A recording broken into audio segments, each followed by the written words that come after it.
Zava-maniry miteraka tombontsoa isan-karazany ny bambo. Akora amin'ny asa tanana sy amin'ny fanorenan-trano izy. Azo amokarana kitay sy charbon. Azona sakafo an'ny olombelona sy ny biby ihany koa no sady mahomby amin'ny fiarovana ny nofon-tany tsy ho kaoniriky. Misy 2.30 ny karazana bambo hita eto Madagasikara.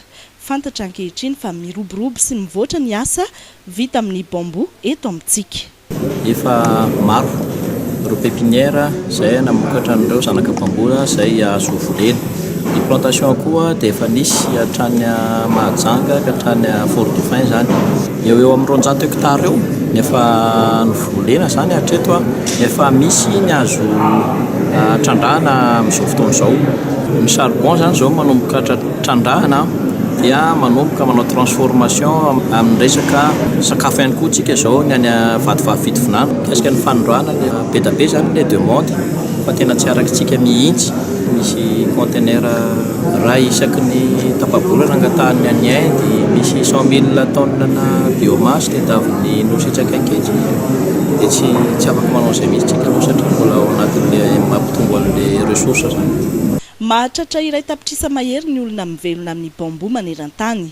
Atrikasa lehibe miompana amin'ny politika nasionaly ho fampiroboroboana ireo fiarina mikasika azy ity no tanterahin'ny ministera-pianivantana sy ny mpiara-miombonantoka.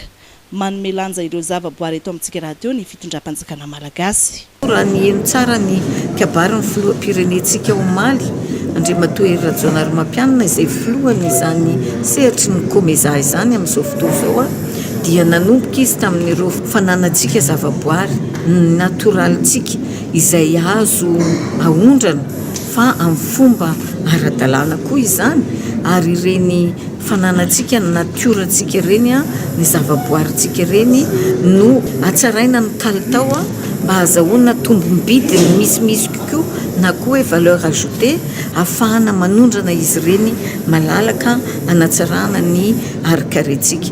Anentana ny rehetra ny isam-baratongan'olona mahatrany amin'ny fokotany ka hatrany amin'ny commune hatrany amin'ny district mipakany amin'ny faritra dia mba sampy anana toerana fambolenana zany zanakazo izany ahafahana miatrika fotoa fambolekazo ho avy izao.